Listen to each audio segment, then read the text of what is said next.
voici de nouveau pour une nouvelle vitamine du cœur. Je suis Audrey Mac et aujourd'hui, je veux parler de la paix, de la vraie paix. Qu'est-ce que je veux dire par là?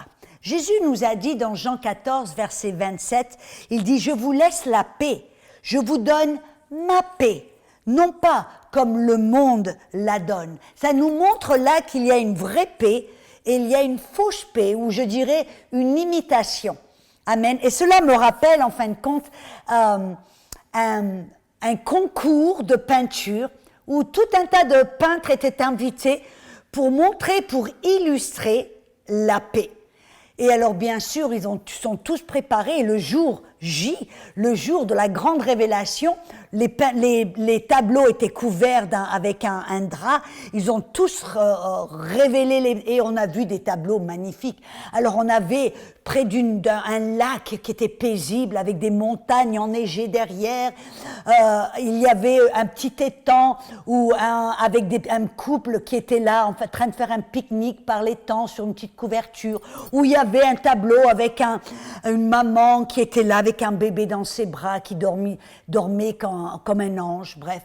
Et bref, tous ces tableaux différents qui vraiment personnifiaient presque la paix.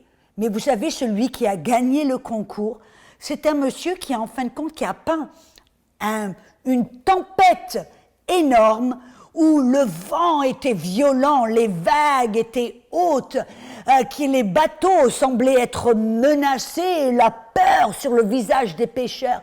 Mais sur le coin, là, du tableau, il y avait la branche d'un arbre et on voyait un petit oiseau en train de dormir à point fermé dans le petit nid. Et c'est lui qui a gagné. Pourquoi?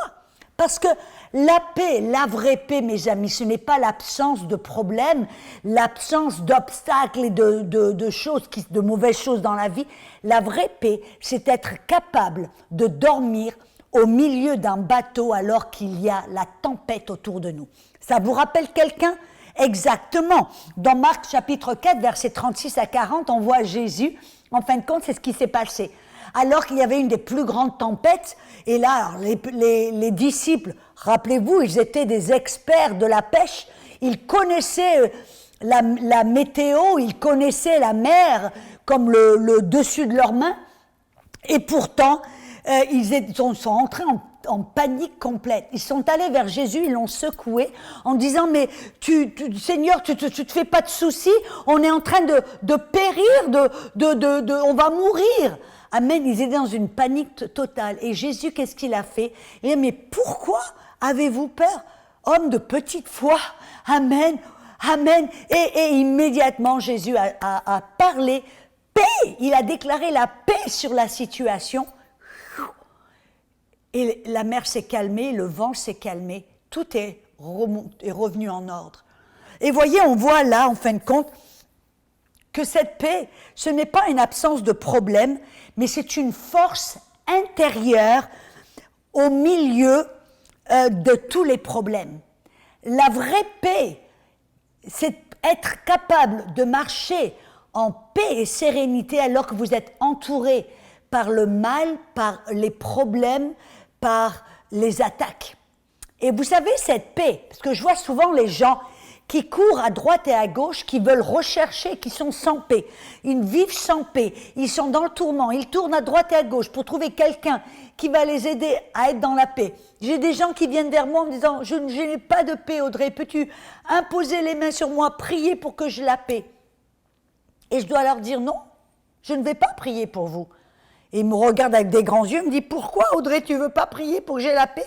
Je dis « Non, êtes-vous né de nouveau ?»« Oui. » Alors je leur dis, la paix est déjà en vous. Vous avez simplement besoin de vous en rendre compte. Si vous êtes né de nouveau, l'Esprit de Dieu est venu habiter, demeurer en vous. Le Prince de la paix vit en vous. Jésus-Christ, alléluia. Il est en vous. Il n'est pas là dans l'atmosphère autour de vous. Alors que vous priez pour que Dieu vous donne plus de paix, vous savez qu'est-ce que Dieu est en train de vous dire? Regarde, la paix est déjà en vous. C'est en fin de compte comme une personne qui a perdu ses lunettes. Vous avez déjà vu ça ou peut-être ça vous est arrivé. Vous cherchez vos lunettes partout dans la maison. Vous allez à droite, à gauche, d'une pièce à pièce, et tout d'un coup, vous passez devant un miroir et vous apercevez que les lunettes sont sur en haut de votre tête. C'est exactement la même chose. Les gens qui courent à droite et à gauche, qui demandent, qui prient, qui veulent, parce qu'ils se disent « j'ai pas la paix, j'ai pas la paix ». Non, tu as la paix. Elle est en toi. Baisse la tête et prends conscience que cette paix est déjà en toi. Et rappelez-vous, Jésus n'est pas pris au dépourvu quand vous êtes au milieu d'une tempête, au milieu de problèmes quelconques. Rappelez-vous ce que Jésus a dit dans Jean 16, 33. Il dit, « Je vous ai dit ces choses afin que vous ayez la paix en moi, car dans ce monde, vous aurez des tribulations. Mais prenez courage, j'ai vaincu le monde. » Jésus nous dit, « Et les gars, et je paraphrase, attendez-vous à avoir des tribulations, des attaques, des problèmes, des défis. Mais rappelez-vous que je vous ai déjà donné la paix. La paix est en vous. Amen. Mais vous savez, ce qui est important, c'est pour ça que Galates 5, 22 nous dit le fruit de l'esprit, c'est, et le Saint-Esprit vit en vous, êtes-vous d'accord?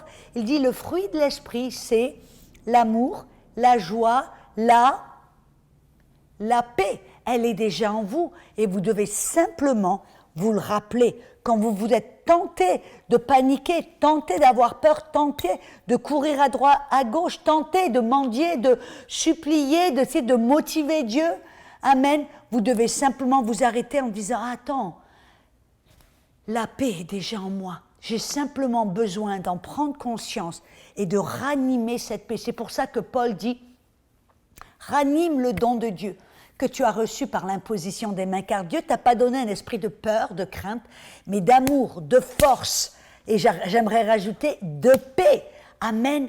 Alléluia. Et comment on ranime la paix? Un, on en prend conscience qu'on l'a déjà. Et deux, on peut louer le Seigneur, on peut prier en notre langue, mais on doit être intentionnel. Et vous savez, on doit permettre que cette paix règne dans notre cœur. On doit la protéger parce que cette paix dans nos cœurs, c'est comme une boussole, c'est comme un fil à plomb. Cette paix, c'est ce qui va nous protéger, c'est ce qui va nous diriger, c'est ce qui va nous avertir. Amen, d'un danger quelconque, d'un changement de plan. C'est exactement ce qui s'est passé avec Paul. Vous vous rappelez Paul dans Acte 16, verset 17, alors qu'il était en route pour la Bithynie, tout d'un coup, Paul dit, le Saint-Esprit ne me l'a pas permis. Alors il s'est arrêté parce que, qu'est-ce qui s'est passé? Il y avait un manque de paix. Il a fait qu'il s'est arrêté en disant, qu'est-ce qui se passe là? Et tout d'un coup, il a dit, bon, je vais sur comme on dit en anglais, pas de paix, pas de go. Amen, on s'arrête. Alléluia. Et donc, il est parti vers la Mysie. Alors qu'il va vers la Mysie, un manque de paix. Alors, qu'est-ce qui s'est passé? Il savait, je suis sur le mauvais chemin. Il s'est arrêté. Et là, le Saint-Esprit lui a parlé. Il a eu un rêve qu'il devait aller en Macédonie. Vous vous rappelez de cette histoire. Alors, cette paix, nous devons non seulement en prendre conscience, mais nous devons la protéger à tout prix. C'est ce que Jésus nous a dit. Dans Jean 14, vous vous rappelez, Jean, verset 27, où il a dit « Ma paix, je vous donne la paix, je vous donne ma paix, non pas comme le monde la donne. » Et après, Jésus a dit que votre cœur ne se trouble pas. Et j'aime bien dans la King James, ou je dirais dans le grec, il y a un autre petit sens qui ne se trouve pas dans le français. Dans le grec, il dit « Ne laissez pas ou ne permettez pas à votre cœur de se troubler ». Vous pouvez permettre à votre cœur d'aller, de commencer à rentrer dans la peur, dans le tracas, et tout d'un coup, c'est comme un cheval qui part hors contrôle. Amen. Non, vous devez, intentionnellement, vous devez prendre les brides et vous devez faire en sorte que votre cœur soit sous le contrôle, votre contrôle, de ne pas le laisser aller dans la peur, dans le tracas, dans une imagination vaine. Vous devez mettre votre cœur en bride, le tenir en bride, ne lui permettant pas de rentrer dans la peur. Et comment vous pouvez faire cela? Le livre aux Philippiens, Paul nous l'explique parfaitement. Il dit dans le chapitre 4, dans le verset 6, il dit surtout, ne vous inquiétez de rien, ou on pourrait dire, ne perdez pas la paix. Mais en toute chose, faites connaître vos besoins à Dieu par des prières et des supplications, avec des actions de grâce. Quand vous sentez votre cœur qui est tenté d'aller dans l'anxiété et la peur, mettez votre cœur en bride, amen, et ne permettez pas à votre cœur d'être troublé. Comment? En parlant à Dieu, en lui donnant ce problème, ce qui se passe, en le lui confiant avec des prières qui est la communion, amen, et en le remerciant, en disant, Seigneur, je te fais confiance, tu en prends soin, c'est toi tu vas t'en occuper. Et après, il dit, Alléluia, et la paix de Dieu, qui surpasse toute intelligence, Alléluia, des fois ça n'a aucun sens, mais cette paix qui des fois dépasse toute intelligence, gardera, protégera vos cœurs et vos pensées en Jésus-Christ. Et vous dites, d'accord, c'est un bon commencement, mais l'ennemi essaie de revenir, il essaie de me ramener tous ces problèmes, ça revient, je suis presque attaqué par mes pensées. Vous savez ce que vous devez faire à ce moment-là? Protégez votre cœur, protégez vos pensées. Comment? Paul nous le dit dans le verset suivant. Qu'est-ce qu'il dit?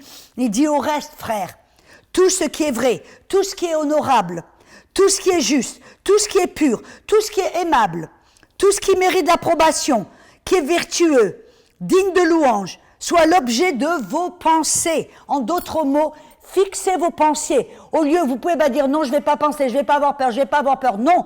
Qu'est-ce que vous faites? Vous donnez vos besoins à Dieu en prière, avec des actions de grâce, et après, vous méditez l'amour de Dieu, méditez la fidélité de Dieu, méditez, amen, mettez vos pensées sur ce qui est bon, vertueux, ce que Dieu a fait dans vos vies.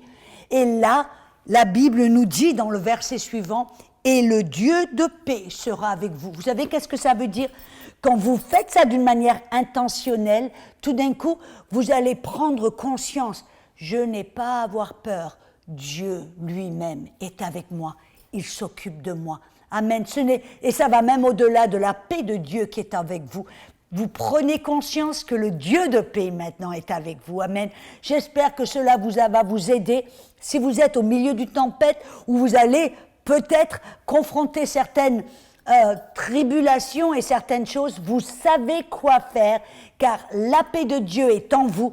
Le Dieu de paix sera avec vous. Soyez bénis et à bientôt.